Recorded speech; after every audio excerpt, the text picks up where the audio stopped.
وسلم عليك يا حبيب صلى الله عليك يا رسول الله وسلم عليك يا حبيب صلى الله عليك يا رسول الله وسلم عليك يا حبيب سب سے اولا و اعلی ہمارا نبی سب سے بالا و والا ہمارا نبی صلی اللہ علیہ یا رسول اللہ وسلم علیہ یا حبیب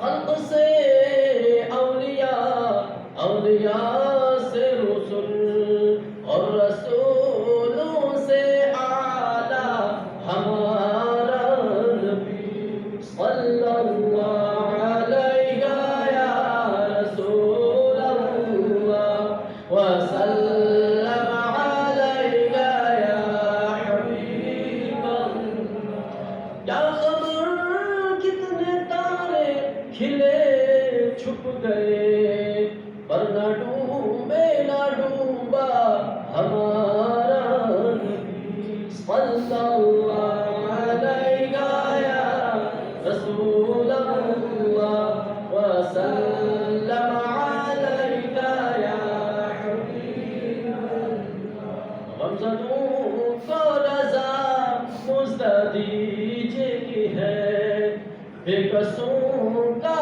سہارا ہمارا نبی صلی اللہ علیہ یا رسول اللہ وسلم علیہ یا حبیب اللہ الصلاة والسلام علیہ یا رسول اللہ وعلى آلك وأصحابك يا حبيب الله الصلاة والسلام عليك يا نبي الله وعلى آلك وأصحابك يا نور الله آپ تمام اسلامی بھائیوں کی بارگاہ میں عرض ہے جو پیچھے بیٹھے ہیں آگے تشریف لائیں آگے تشریف لائیں اگلی صفوں کو مکمل کرنے جو باہر ہیں ان کے اندر تشریف جائیں اگلی صفوں کو مکمل کر لیجیے اور موبائل فون کو دوبارہ نظر مار لیجیے ہو سکتا ہے سائلنٹ کرنا بھول گئے ہو وہ سائلنٹ کر دیجیے یا سوئچ آف کر دیجیے اللہ تعالیٰ ہمارا بیٹھنا اپنی بارگاہ میں قبول فرمائے اللہ تبارک تعالیٰ ہمارا سننا سنانا اپنی بارگاہ میں قبول فرمائے قرآن پاک کی صورت مبارکہ جو بچے کو یاد ہوتی ہے اس کی ایک آیت کریمہ اہدنا الصراط المستقیم تلاوت کرنے کا شرف حاصل کیا امام اہل سنت مولانا شاہ امام احمد رضا خان رحمۃ اللہ علیہ اس کا ترجمہ یوں ارشاد فرماتے ہمیں سیدھا راستہ چلا یہ سورت یہ آیت جو ہے وہ سورہ فاتحہ کی ہے اور سورہ فاتحہ قرآن کی سٹارٹنگ میں 7 آیتوں پر مشتمل ہے بعض مفسرین نے اس کے 14 نام گنائے ہیں بعض نے 21 نام گنائے ہیں اس کا ایک نام ہے سورہ شفا اگر کسی بیمار پر پڑھ کر کے پھونک مار دی جائے تو اس کی برکت سے اس کو شفا حاصل ہوتی ہے اس لیے اس کا نام سورہ شفا ہے اس کا ایک نام ہے سورہ کنز کیونکہ یہ خزانہ ہے خزانہ اس حساب سے حضرت علی کرم اللہ وجہہ کریم فرماتے ہیں جتنی بھی کتابیں یا صحیفے نازل ہوئے قرآن پاک سے پہلے ان تمام کا بیان قرآن پاک میں موجود ہے جتنے بھی صحیفے تقریباً 100 سے زائد صحیفے جو نازل ہوئے اور جو قرآن سے پہلے جو 3 کتابیں نازل ہوئی ان تمام کا بیان قرآن پاک میں اجمالی طور پہ موجود ہے اور جتنا کچھ قرآن پاک میں ہے اس کا سارا اجمالی بیان سورہ فاتحہ میں موجود ہے. اس لیے اس کو سورہ کنز کہتے ہیں، خزانے والی سورت ہے. اس کا ایک نام سورہ دعا بھی ہے کیونکہ اس میں دعا بھی ہے. اس کا نام سورہ حمد بھی ہے کیونکہ اس میں اللہ کی تعریف ہے، حمد ہے. سورۃ الشکر بھی اس کا نام ہے. اچھا، ایک نام اس کا ہے سبع مثانی. سبع مثانی کہتے ہیں ایسی 7 آیتیں جن کو بار بار پڑھا جائے. تو ہر رکعت میں یہ سورت پڑھی جاتی ہے، تو بار بار پڑھا جاتا ہے، اس لیے اس کا نام کیا ہے؟ سبع مثانی. آگے آپ کوئی سی بھی آیت پڑھ سکتے ہیں، کوئی سی بھی سورت آگے رکعت میں آپ پڑھ سکتے ہیں، مگر شروع میں آپ کو سورۃ فاتحہ پڑھنی ہے. اس لیے اس کا نام ہے کیا ہے؟ سبع مثانی. ایسی 7 آیتیں جن کو بار بار ریپیٹ کیا جائے، بار بار تکرار کی جائے. یہ قرآن کا اعجاز ہے. کوئی بھی کتاب آپ پڑھیں تو 1 بار 2 بار 3 بار پڑھنے سے نا دل اٹھتا جاتا ہے. بس 1 بار پڑھی 2 بار پڑھنی بس. قرآن کا اعجاز ہے. قرآن کے اندر ایک کمال اللہ تعالیٰ نے رکھا ہے، جتنی بار پڑھو اتنی بار اور زیادہ مزہ آ جاتا ہے. اس کا ایک نام ہے تعلیم المسئلہ. تعلیم المسئلہ کا مطلب ہے مانگنا سکھایا گیا. اس صورت میں اللہ تعالیٰ نے مانگنا سکھایا ہے کہ تمہیں مانگنا کیسے ہے، اس کا ایک طریقہ بتایا ہے. وہ کیا طریقہ ہے؟ اگر ہم اس کو شروع سے اگر دیکھیں نا، غور کریں، ایک لفظ پر غور کریں تو انشاءاللہ اس میں پتہ چلے گا کہ اللہ تعالیٰ نے ہمیں مانگنا کیسے سکھایا ہے.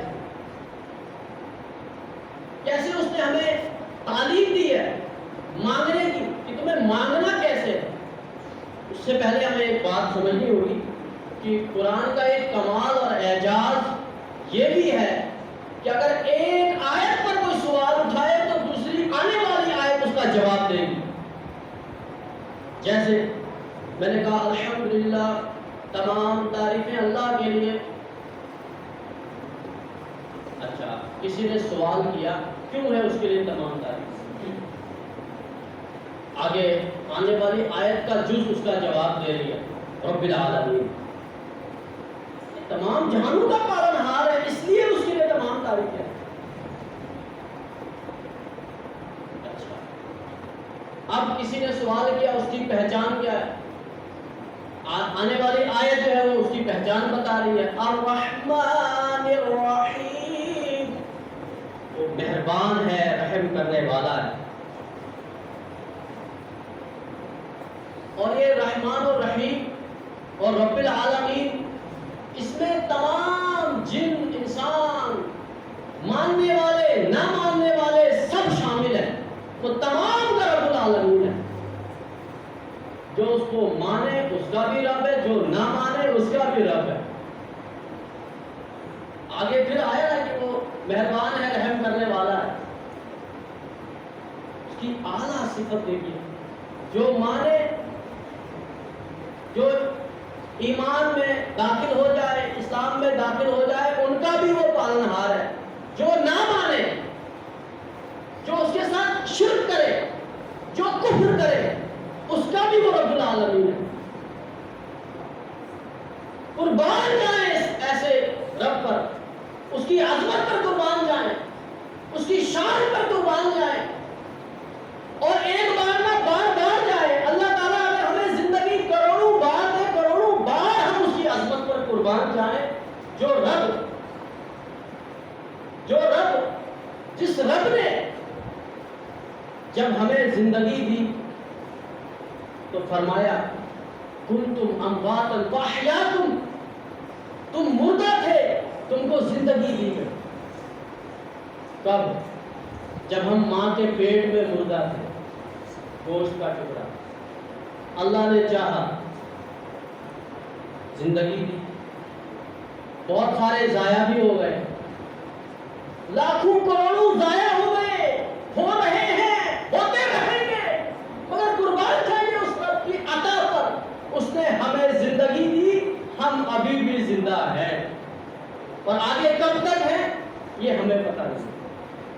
مقررہ میعاد تک ہم زندہ ہیں، جتنی اس نے زندگی رکھی ہے اس وقت تک ہم زندہ ہیں۔ اچھا یہ زندگی اس نے جو دی، کیا ہم نے مانگا تھا؟ نہیں،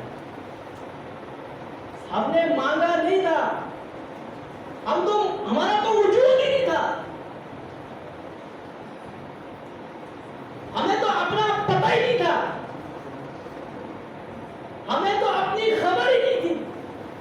جو ضائع ہو گئے ان کو کیا اپنی خبر، ہم بھی ہو جاتے، ہمیں کیا خبر رہتی، ہمیں کیا پتا چلتا، ہوتے ہی نہیں۔ رب نے جس کو چاہا زندگی دے کر کے اس کو زندگی جینے کا موقع دیا، اور وہ بھی بن مانگے دے دی۔ وہ مہربان رحیم کریم رب جو بن مانگے دیتا ہے، اگر ہم اس کے فرما بردار بن جائیں، اس کے اطاعت گزار بن جائیں، اس کے نبی کے ماننے والے بن جائیں، اس کے پیارے حبیب کی عظمت کے چرچے بیان کرنے والے بن جائیں، اس کے پیارے حبیب کی شان اور عظمت کو بیان کرنے والے بن جائیں، اس کے پیارے حبیب کی سنتوں سے محبت کرنے والے بن جائیں، اس کی سنتوں سے محبت کریں، ان سنتوں کو اپنائیں اور فرما بردار بن جائیں، اپنے نبی کے وفادار بن جائیں۔ جیسے علامہ اقبال فرماتے ہیں کہ محمد سے وفا تمہیں تو ہم تیرے، یہ جہاں چیز کیا ہے لوح و قلم تیرے، تو وہ کیا کچھ نہیں دے گا جو بن مانگے زندگی دے رہا۔ ہماری مردہ باڈی، مردہ جسم میں جان وہ ڈال سکتا ہے بن مانگے، تو مانگنے سے وہ کیا نہیں دے سکتا۔ غور کرنے والی بات ہے، جو اپنے آپ پر غور کرے گا، جو اپنے آپ کو پہچانے گا، وہی رب کو پہچاننے میں کامیاب ہوگا۔ جو اپنے آپ پر ہی غور نہ کرے کہ میں تھا کیا، میں تو تھا ہی نہیں، میرا تو کوئی وجود ہی نہیں تھا، میرے رب نے مجھے وجود بخشا، پھر وہ آگے اگلے سٹیپ میں اس کو اللہ کی معرفت آ جائے گی۔ تو اپنے آپ کو ہی پتہ نہ کیا سمجھے، ایک نماز کیا پڑھ لی، اپنے آپ کو بہت بڑا سمجھ لیا، قرآن کی چند سورتیں یاد کر لی، اپنے آپ کو پتہ نہیں کیا سمجھنے لگا۔ ارے یہ جو کچھ ہم کر رہے ہیں یہ سب اللہ کی عطا ہے، اللہ کی دی ہوئی توفیق ہے، جس کو چاہتا ہے اس کو عبادت کی توفیق دیتا ہے، جس کو چاہتا ہے اس کو اس سعادت سے دور رکھتا ہے۔ بات چل رہی تھی الرحمن الرحیم، مہربان ہے، رحم کرنے والا ہے۔ اب یہاں پر بندہ خوش ہو گیا، اور خوشی کی بات ہے کہ رب ہمارا ایسا رب، ایسا وہ پالنہار ہے، جو اس کو مانے اس کا بھی پالنہار، جو نہ مانے اس کا بھی پالنہار ہے، اور ایسا ہے کہ مہربان ہے، رحم کرنے والا ہے۔ سبحان اللہ۔ اب خوشی ہو گئی، دل میں خوشی آ گئی۔ اور کبھی کبھی ایسا ہوتا ہے بندہ یہ سوچتا ہے کہ بس اب کچھ نہیں کرنا، اس غلط فہمی کو دور کرنے کے لیے جو یہ غلط فہمی ہو رہی تھی کہ ہو سکتا ہے بندہ غلط فہمی میں ہو کہ جو مانے اس کا بھی پالنہار، جو نہ مانے اس کا بھی پالنہار، اور ایسا کہ مہربان ہے، رحم کرنے والا ہے، کوئی بات نہیں، بیڑا پار ہو جائے گا، ہمیں کچھ نہیں کرنا۔ بندہ خوش ہے اپنی جگہ۔ وہ شیطان کے چنگل میں پھنسنے والا تھا، وہ شیطان کے جال میں پھنسنے والا تھا، آنے والی آیت نے اس کو بچا لیا۔ کہا تو یہ مت سوچ کہ تجھے کچھ نہیں کرنا، آگے آنے والی آیت تجھے جھنجھوڑ کے کہہ رہی ہے مالک یوم الدین، روز جزا کا مالک ہے، حساب و کتاب لے گا۔ اس لیے ایمان جو ہے نا وہ درمیانی درجہ رکھتا ہے، ایک طرف خوف، ایک طرف امید ہے۔ لا تقنطوا من رحمت اللہ، اللہ کی رحمت سے مایوس نہیں ہونا، اور اللہ کا عذاب بھی سخت ہے، تیاری بھی رکھنا۔ اللہ کی رحمت جتنی بڑی ہے نا، بس اس کا عذاب بھی ایسا ہی ہے۔ جس کو چاہے گا بخش دے گا، جس کو چاہے گا عذاب دے گا۔ تو ایمان کو ان دو چیزوں کے درمیان میں رکھنا ہے۔ کن دو چیزوں کے درمیان؟ ایک امید اور دوسرا خوف، کہ پتہ نہیں کس بات پر اللہ تعالیٰ میری پکڑ کرے گا، پتہ نہیں کون سے گناہ پر میری پکڑ کرے، پھر وہ گناہ چاہے چھوٹا ہو۔ پورے جنگل کو جلانے کے لیے کوئی بہت بڑی آگ یا بہت بڑے پیٹرول تیل وغیرہ کا انتظام نہیں کرنا ہوتا، ایک چھوٹی سی تلی کافی ہوتی ہے، پورے جنگلوں کے جنگلوں کو جلا دیتی ہے۔ ایسے ہی کسی کی بربادی کے لیے بڑے سے بڑے گناہ کی حاجت نہیں ہے، ایک چھوٹا سا گناہ بھی اس کی بربادی کا ذریعہ بن سکتا ہے۔ اس لیے اللہ کی بارگاہ میں ڈرتے رہنا چاہیے، اللہ کی امید بے شک رکھنی چاہیے، اللہ کی رحمت سے امید رکھنی چاہیے، مگر چھوٹے سے چھوٹے گناہ سے بھی ڈرتے رہنا چاہیے، ہو سکتا اللہ اسی پر میری پکڑ کرے گا۔ اور کسی بھی نیکی پر خوش نہیں ہونا چاہیے، کیا پتا یہ میری نیکی اللہ کی بارگاہ میں قبول ہے بھی یا نہیں ہے، بھولنا نہیں چاہیے، اپنے آپ کو کچھ سمجھنا نہیں چاہیے۔ جب ہمارا وجود ہی نہیں تھا، ہم جب تھے ہی نہیں، اور جس گندے پانی سے ہمارا وجود ہوا، ہمیں کس بات کا تکبر ہے، کس بات کا تکبر ہے؟ اللہ تعالیٰ فرماتا ہے مالک یوم الدین، روز جزا کا مالک۔ ایسا کیوں؟ وہ تو آج کا بھی مان گیا، صرف روز جزا کا مالک کیوں؟ کیونکہ آج جو ایمان والے